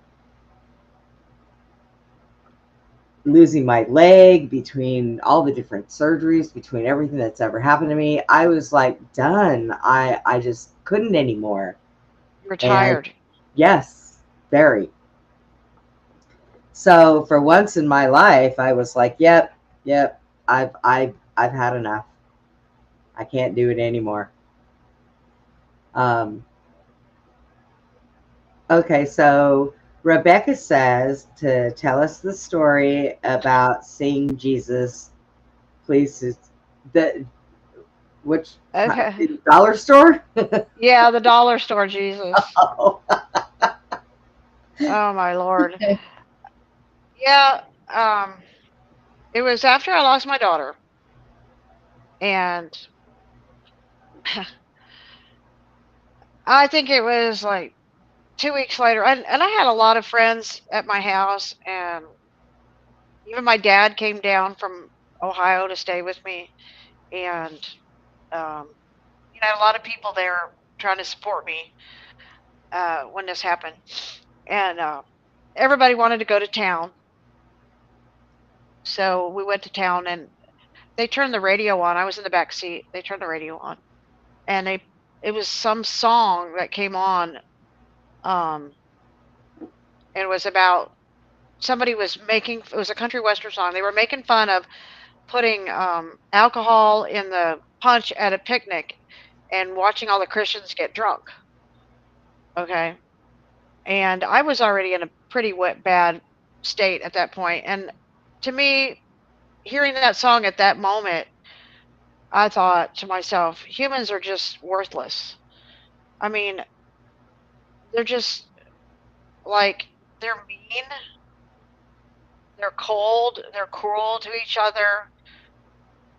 People just don't care about people, God. I'm just thinking, people make fun of other people and they do things like here's this guy writes a song about taking advantage of good people and thinks it's funny and he writes a song about it and that's making money on making fun of a Christian person, and I just thought, is this what the world has come to, so it kind of put me in a bad way. And so we drove into town and then they all wanted to go get something to eat, and so um they went to the Pizza Hut, and I was so depressed I couldn't eat. So I just told my friends, "Hey, I'm gonna go across the street over to the Christian bookstore." Um, and they were like, "Okay." So I thought that what I could do is I could find a song that could help me bring me out of my depression and my, I was just so depressed and so beat down at that moment. ooh, And so I go over to the Christian bookstore and I can't find. I'm putting the headphones on, I'm listening to songs, I can't find anything. And so at that point, I um I say to God, God, I give up. I don't want to be here anymore. I just want to be with you, Jesus, and Tasha. I just want to be with my daughter and I want to be with you. And you can have this world. I don't want to be here anymore. It's not worth it. I've lost my hope. I've lost my hope. I have no more hope. I don't want to be here. I'm done. I'm done. I'm done. And I just wanted to die. I just wanted to die, Brenda. At that, I wanted to I go. know. I didn't want to be here another minute. And I was just completely. When you lose your hope, you lose everything. You have no more want to, will to, nothing. And all I wanted to do was see my daughter and see Jesus because the world was just not where I wanted to be. And so I left there and I went back over to where my friends were at, and they're like, "Hey, we need to go by the dollar store. Do you need anything over there?" And I was like, "I don't know." So we go over there, and I'm at the dollar store, and Joel runs down. My son, who's 4 years old at the time, he runs down to the toy aisle, and he's playing with the toys like kids do. Okay, and he's playing with the toys, and all of a sudden I'm because I was there with a friend of mine, um, and it's kind of I hate to tell the story, but my friend knows the story. He was kind of a loser, okay, like, and me and my daughter used to play this game. She used to say loser, and I'd say love you. We'd go loser, love you, and so um, my friend who was there with me, his name was Terry. He was kind of a loser, okay. So it was this is what happened. So this man shows up at the other end of the toy aisle, and he does like this. He looks right at Terry, and he's like, "Loser," right? And I know what that means, right? And then he says in a loud voice, he says that that boy right there, that boy needs a lot of love and a lot of discipline and a lot of discipline and a lot of love, and you need to make memories. And when he said that, you need to make memories, I all I could think about was only thing I had of my daughter was memories. And that's why I didn't want to be here anymore, because I couldn't live just thinking about her. I had to be with her. I wanted to be with her. I didn't want the memories. But he said I have to make memories with my son. And he kept looking at my friend and making the loser side at him. And he says, "You think I'm crazy, don't you?" And he says, "No, no, I don't. I don't." And he knew who he was talking to. My friend Terry knew this was not a regular encounter. And and then he says to me, he says, "In this world, I've seen where hope was lost." And I thought, how in the world could he just say that? He's seen where hope was lost. And I just told God I lost my hope. And he comes to me and he says, "I've seen where hope is lost." And he said, "It's not a good thing." And his face completely went to like, I can't even, what I saw in his face was horror. Like he had seen the face of losing hope, and it was horrible. And he wouldn't repeat what he saw, but I could see it on his face. And he said, "What?" And then he says, "In this life," he said, he said, "In this life," he said, you don't live, or you don't have many days, or you, or he says, and I said, and I thought, and he said, you have, and then he said a number, like he named like 29,000 something days, or something. I don't even remember the number, but he named a number, and I said to myself, wait a minute, the only person that I've ever heard refer to our lives as days is Jesus. We always say, "Hey, how many years old are you?" We don't say, "How many days old are you?" Okay. Right. And he says, and this person's talking about life as days. And he says, and that's not very many. He said, the days that you have are not very many on this earth. Even if you lived so many days, he said, that's not very many. Like, saying like 100 years, we'd say years, but he was saying it in a number like a day, like days you live. And so I'm like, this person didn't talk like a normal person. Like, I'm like, it's completely different language coming out of this person than anybody that you would ever, you know. And then he says to me,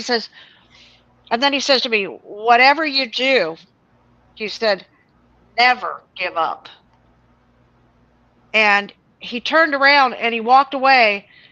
And I looked at my friend Terry, and I looked at my son, and I'm like, oh my God, I think I just saw Jesus.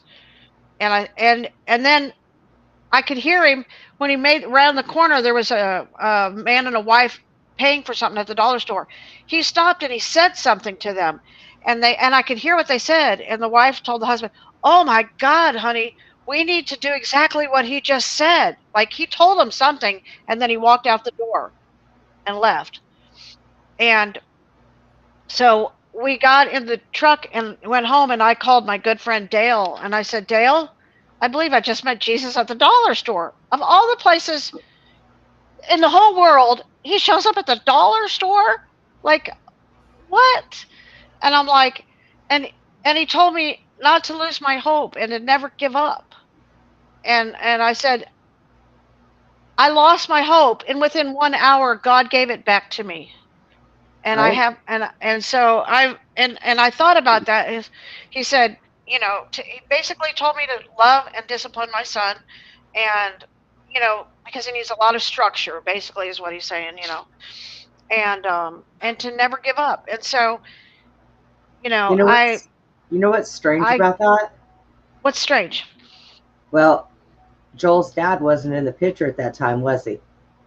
Never, yeah, uh-uh. So most boys get their structure from their fathers. So this man basically, without telling you that his father wasn't there, said you were the one that needed to give him structure. How did he know that? Love and discipline. Yeah, that's true. I didn't think about that. Yep. So I have something funny I have to share right now. And Norma's not here. Ah, I did this for Norma and she's not even here. So What? right now, I have got this thing going on here that everybody a lot of times asks me about. So I'm going to show you what my angel is doing right now. Passed out on my pillow, snoring his head off, everybody. There he is. There Puppy he is. angel. The king of the pillows is snoring his head off.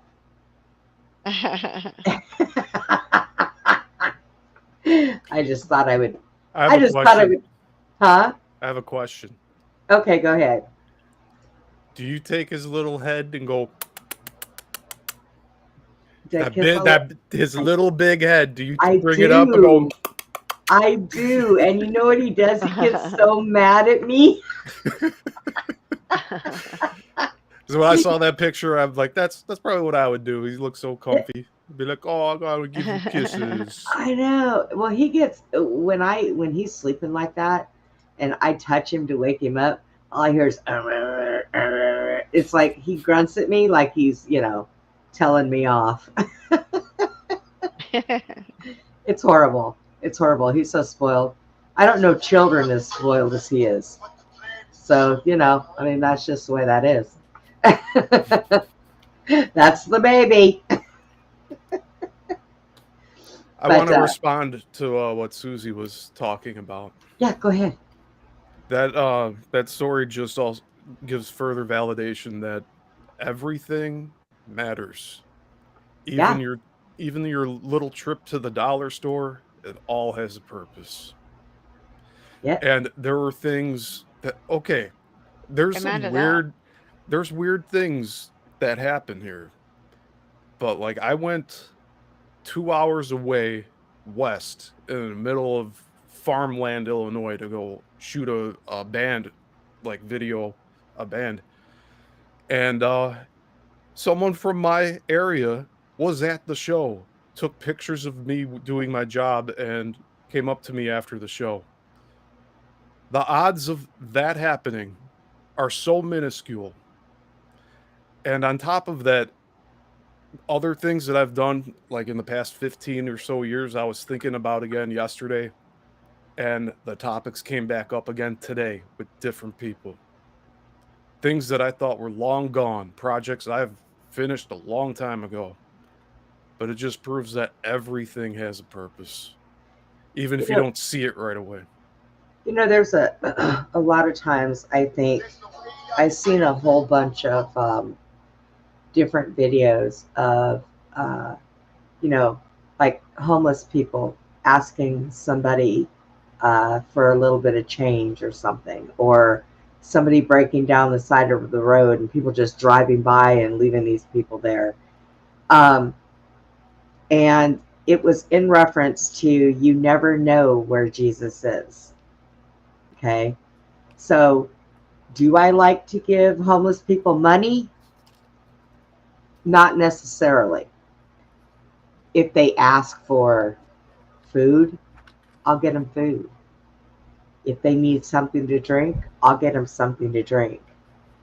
Um, like I've said many times before, I remember when I was in Arizona, there was a guy sitting on the side of the road with a sign that said, "Hell, why lie? I want a beer."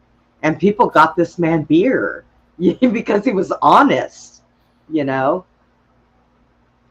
I think that when you have people that approach your life and you help them, I do think that it comes back to benefit you later, you know?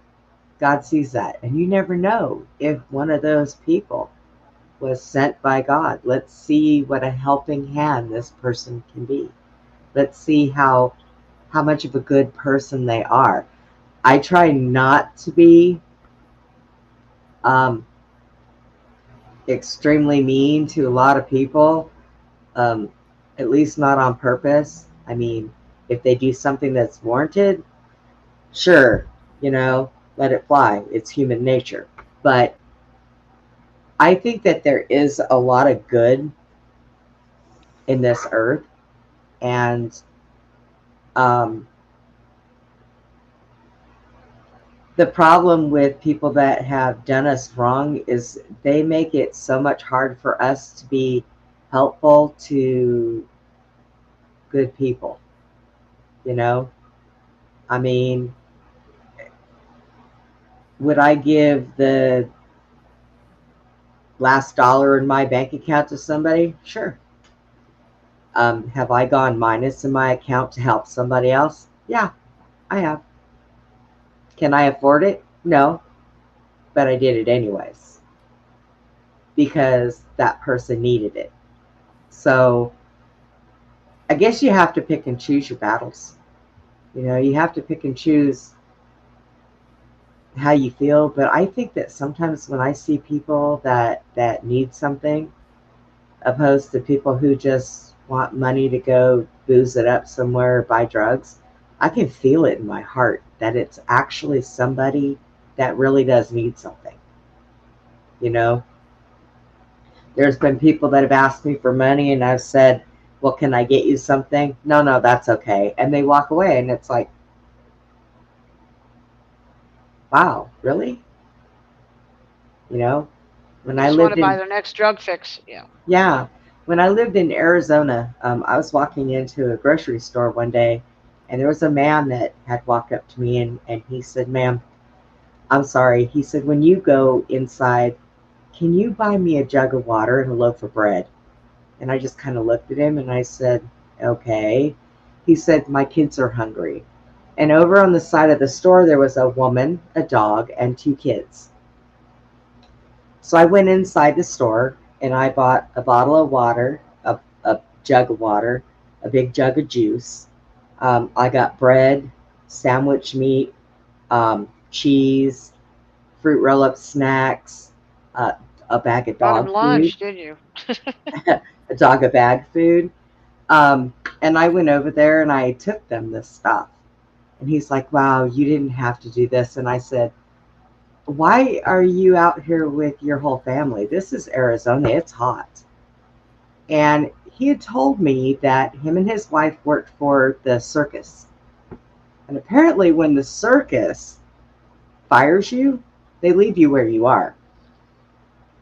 And they didn't have the money saved up to be able to do anything. And they needed to get a hold of their family out of state so that they could try to see if their family could help them get back home. And I was like, okay. So I had decided as I took my groceries back to the car, I'm sitting there and I'm thinking to myself, I cannot leave those kids out here on the street. That can't happen. So I went back over there and I said, look, I said, I would like you and your wife and your kids to come to my house and come and stay with me. Yes, I bought a dog a bag food, a bag of dog food, a dog a bag food. Did I say that? You said it a few times. A bag of dog food, Rebecca. But I allowed them to come to my house, do some of their laundry. I fed them. They contacted their family. Now, when this happened, we weren't quite getting into the cell phone thing, and I still had a house phone. So they did contact their family. Dating yourself there, Brenda. Yeah. All right. They contacted their family. Their family sent them enough money to get Right. bus tickets. They were allowed to take their dog on the bus, um, and they went home. And I thought, okay, well, good. I felt good. You know. And do you know that a month later, I received a check in the mail for $1,000 from those people? I never cashed it. I tore it up Oh. because they needed their money. They had two little kids. Life is hard. So especially when you Wow. have children. But They were good people. They just found down on their luck, and you were their angel that day. they were in a bad situation. Um, Now, had I felt as much into doing something like that, had they not had those kids, I would have helped them, but not to the extent that I probably would have let them stay at my home, because I also know a lot about how serial killers work and how people will gang up with their significant others and do things. But I could not allow them to be out there with those kids. They stayed with me probably for about, I think it took about a week. Yeah, it was about a week, I See, guess it was. I think in that situation, Brenda, God was instructing you to help them because you didn't have any doubts about helping them, and you didn't question it. It just seemed right and the right thing to do. Right. And the minute I walked away, that's the first thing that hit my mind was, you cannot leave these people on the street with those kids. You can't do it. That So no. you might have had might have had And I didn't an have a angel lot of telling money. you that. It might have been whispering that into your head, or it might Right. have been God telling you it. You that might have not been your own thought even, but you knew that it was true. And I didn't have the money to like put them in a hotel room or anything. I usually just see when I got home and I dragged my ex-husband to the bedroom. I said, "Listen, this is what we're gonna do." He's like, "Okay," but yeah, the minute I turned around to go walk to my car to go put the stuff in my car, I started running through my head. You cannot leave these people out here with those kids. Those kids cannot be on the street like this. That's not a good place for them. So, I mean, I think that whether it's us that are sent to other people to help, or other people are sent to us to help, there's a purpose for it. And I've been on both ends of that spectrum, where I've had people that have helped me, and then I've helped others. So, I think that maybe Jesus might chalk that up as a good point for you, you And know? and the other thing too is that um, Steve, you mentioned um, oh, something that me and my friend Pam talked about last night. We were talking, and you kind of mentioned some. You touched on this subject, what I'd been thinking about the other day, and then me and Pam, my friend Pam, were talking about it, and that is, you know, how when you make a decision, okay, to do something, like to go here, or to go there, or to buy this or not buy that, right? If you'd have done something different, it would have altered your whole direction and your whole life sometimes. And it's just that one thing, and it was so simple, you had thought, but I it's have a almost perfect like example for you. divine destiny, right? What's your perfect example there, Steve? Last summer, I was frequenting a Dollar Tree every Saturday. And there were days I didn't want to go. And a day that I didn't want to go, I had to take a side street because of, I think, construction on the road or something. And it led me to an estate sale that had a bunch of cassette tapes and CDs. And I stacked all of these like Tupperware or like plastic bins all at the front. And the people running the estate sale said $15. There's hundreds of them. And here I was looking for stuff to sell on my eBay store, and all of this just like fell in my lap. And I'm not supposed to be talking about this. See that? I actually paid $7 cash for all of them. What was the thing that detoured you that day to that? I had to take a side street instead of taking my normal route. Okay, that's exactly what I was talking about. How one small turn here or there or direction can alter the course of your life. Yeah. And like that followed like weeks of me going through the media and then photographing it and listing it in my store. And without that, I would be working on other stuff. I mean, I have enough to keep me busy for quite a while, but that batch of product, like, I wouldn't have even known it was there. I wouldn't have known about the estate sale, and I probably wouldn't have gotten that good of a deal on them either. I like estate sales. You find such interesting stuff. Very amazing. What some people collect or pick up through the years that they hang on to and they never let go of, and they pass away and their family doesn't want that stuff, and half of them say, oh, that's just junk. But there may be things that are in those estate sales that are worth hundreds, if not thousands of dollars, and people don't even realize it. There's a lot of times when people have estate sales, their family goes through and just sells everything. That family may not have been there to visit those people in years. Mm-hmm. Just sell all this, and then we'll put the house up for sale, and we'll, So I know a friend that happened to. Found a painting, bought a painting at an estate sale. And it had a really pretty frame. I mean, it was gorgeous. And she ended up taking it to an art dealer, and the art dealer offered her $11,000 for that painting. And she was like, what? And she paid $3 for it.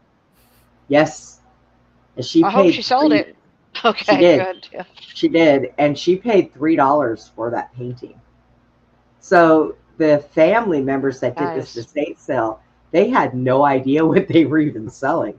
They were just like, yeah, get rid of it. Apparently. My thought was, know its value. Whoops.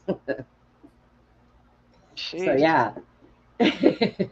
Sometimes you find things, and it was bad because she had a little kid and she was a single mom, and her car was in such bad shape. So they bought that painting from her for $11,000. She went and bought her another car that was running as she needed, Nice. So things work out in one way or another, I think, for a lot of people. Like people may think, okay, well, I need to do this. I need to do it now. It'll make things better. But then it doesn't happen, and you're prolonged and you're prolonged and you're prolonged. But that might be because something better is going to happen later. So, it just works out that way, So, but life is funny. Life is very funny. It sometimes it really amazes me. I have another story. Yes, that I had that piece of property that I was trying to sell, and my realtor kept telling me, I don't know why it's not selling, and da da da da. And I said, it's not selling because God has a purpose, and I'm not worried about it. It'll sell when it's supposed to sell. Right. And then it turns out, the story, Brenda. I was contacted by some very bad people that were connected to somebody that we know. And through that property, they were trying to get it. Right. Oh. Susie's having storms right now, Steve. I got hit with them this morning, and now they're out at her house. So she's going to kind of blink up and down.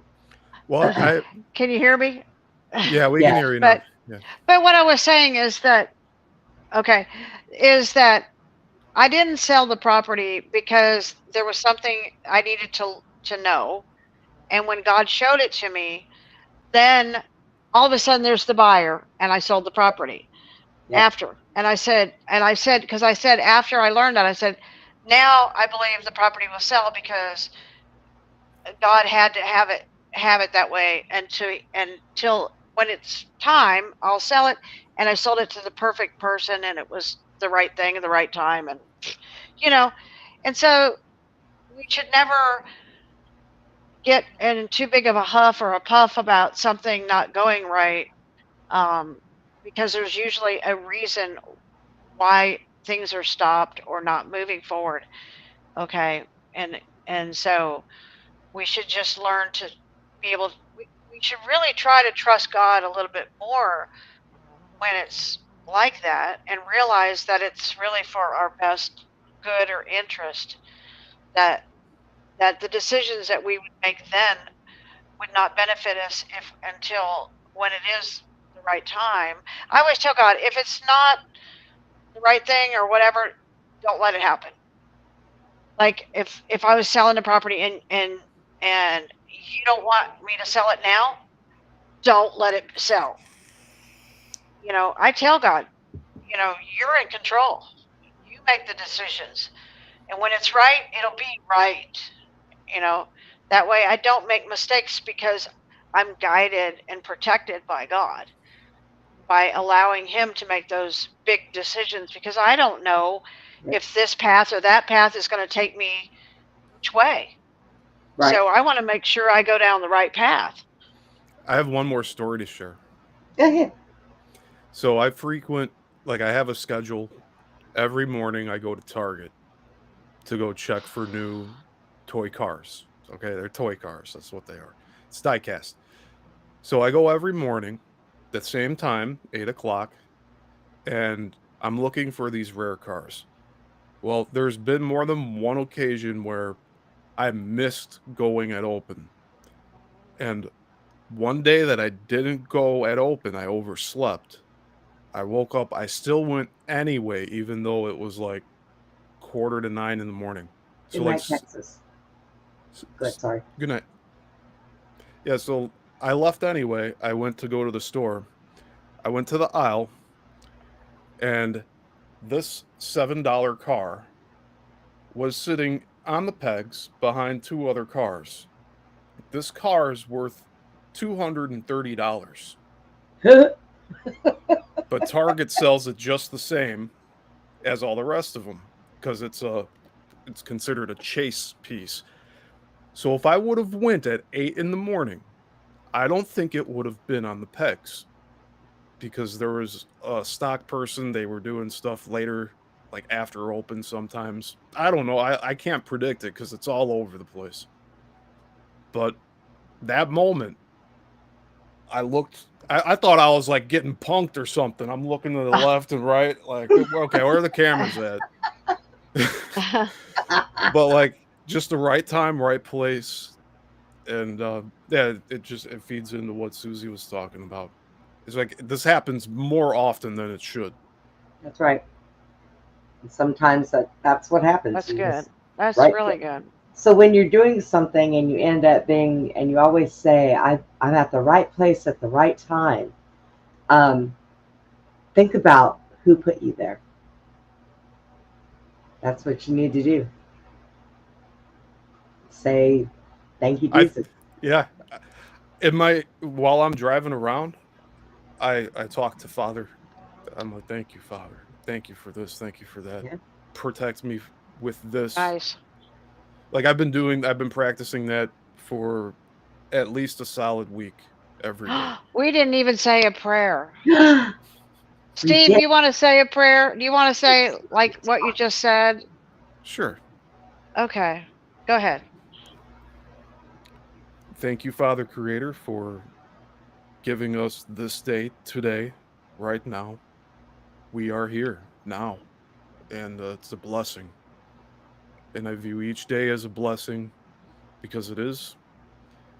And I ask for your protection for all of us here and those watching, and even those not here. Just we need guidance from you, and we um, we are grateful for the abundance that you provide. So thank you, Father. In Jesus' name. Nice. Oh, Yep, in Jesus' name, thank you. Steve, that was really beautiful. Thank you. Rebecca says gratitude. That's right. And humbleness. Can't get Yeah. too cocky. True, true, true. Steve, you missed it. Uh, Chad was in the chat. Oh, yeah, I saw in the chat earlier. Yeah. I hope you stop by in the morning, Chad. Like I'm going to be doing more cyberpunk research, seeing how much pre-Matrix stuff I could find. Cyberpunk research. I Yeah. like that. I kind of like that. Sounds kind of neat. Now that whole concept is, I mean, it's like it's combining man and machine. It's like uh, do not mix iron with clay. So that Right? goes against what the Bible teaches. So everything with cyberpunk is dystopian for the most part. It's like Uh, um, the video game Cyberpunk 2047 or 2077 actually. I'm getting mixed up with Blade Runner. But it's all similar. It's all similar. It's all rundown tech. People just like getting by. Blade Runner, it looks like Chinatown, but in the future with all neon lights. Just people trying to sell hmm, things out of their little shops. People all decked out in this tech gear. It's supposed to be like state of the art, but like in that world, in that setting, it's all like hand me down tech. So it's not like the best tech that everybody's striving for, but they have it because that's what they can afford. And that's the common theme with all this cyberpunk stuff. hmm. But it makes you wonder like if what's the moral of these stories if we did keep separate clay and iron, then would we be more prosperous and abundant with what we're seeking out? And is that stuff holding us back? Like those are the questions it raises for me. It's like get back to nature. Or are we interpreting those things correctly? Oh, or how we applying them, and are we interpreting it, the way God meant it? Yeah, Right. So, that's the tricky part. yeah. So I've had a few things happen with my equipment. Um, my speakers have been really bad. Um, my mic had little accidents. My noise cancellation that's in it no longer works. It has some problems. Had to replace this thing here. So my daughter, she ordered me some new stuff. I've got another computer screen coming. And she got me these headsets or these earpieces. And I had picked some out and I showed her. So she said, I'll take care of it, Mom. I said, oh, okay, thank you. And she did. Aw, These God earpieces bless she her. sent me were like 50, 50, $60. They're metal. And they have the hook on them to, reach down in there. I had to put them together. I had to Do you plug like in. them? I do. They work so well. I have to take Oh. one out so I can hear what the hell I'm saying because I can't even hear myself when they're in.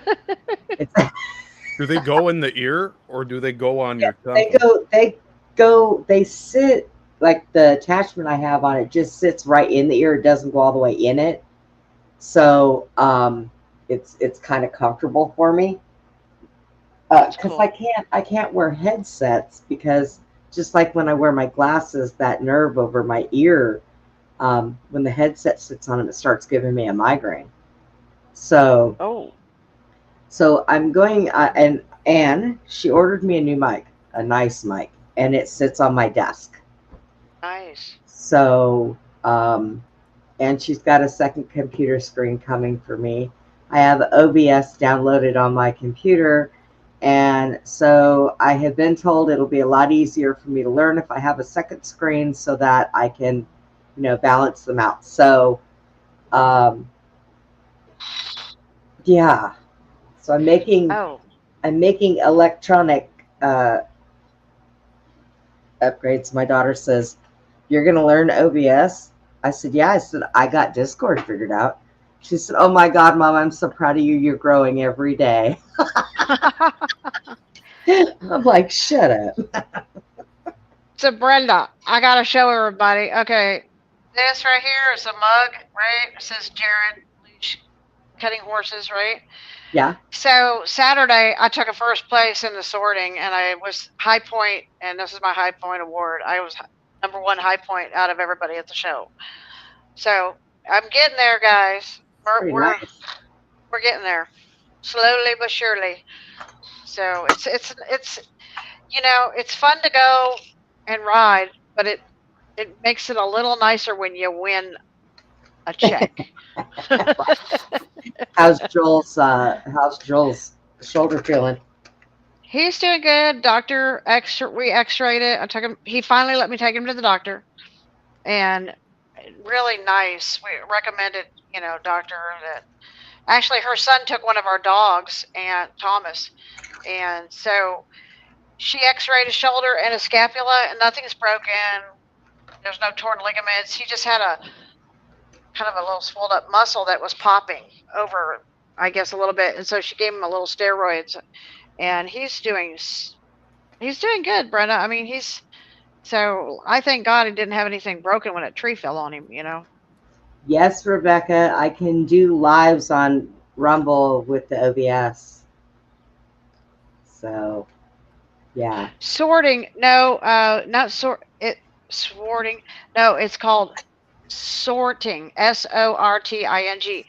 And I get to chase cows around, and I get 1 minute to sort them in an order of like a number, like 1 through 10.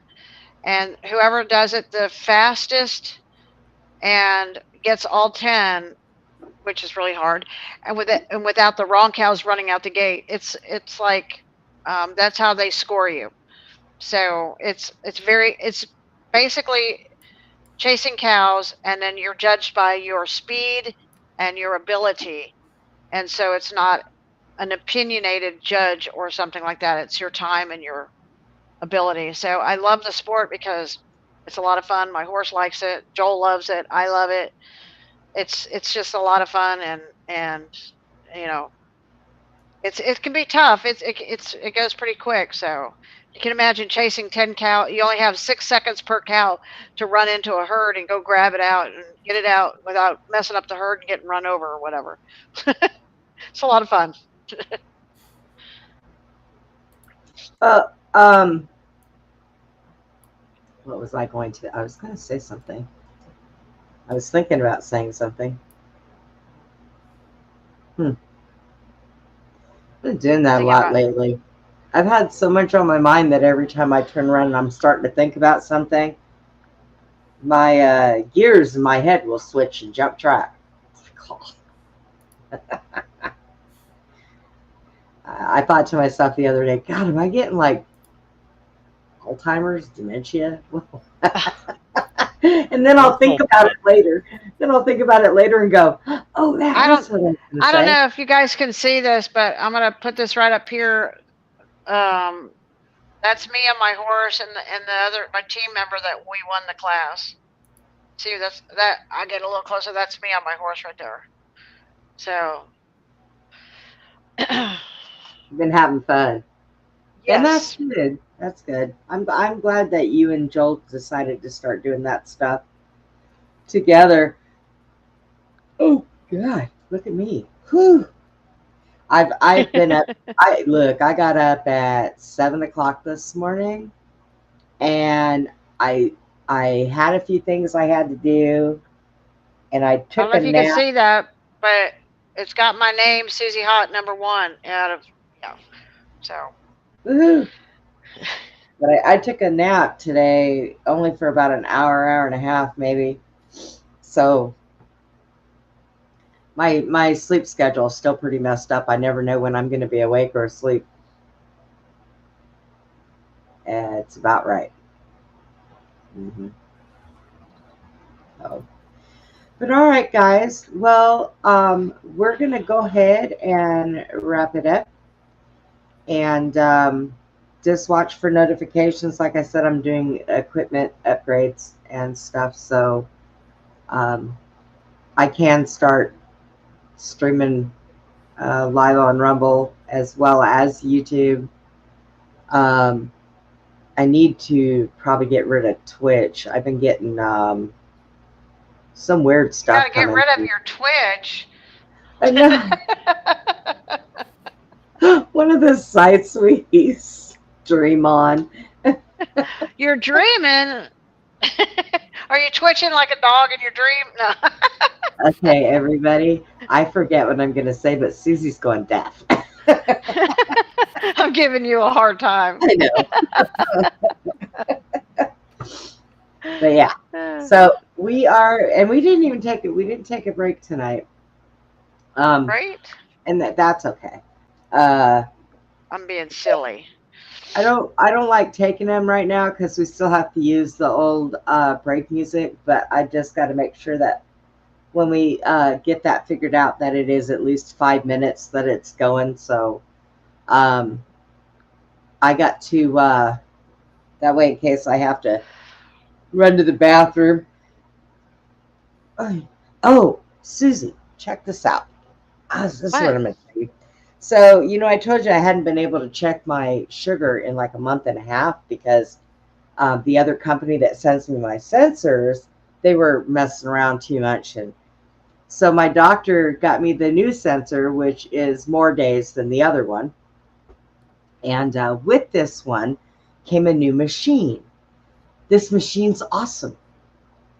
I scan it once. I scan it once, and it lasts the whole 15 days. And then there's an alarm on it if my sugar gets too high. There's an alarm on it if my sugar gets too low.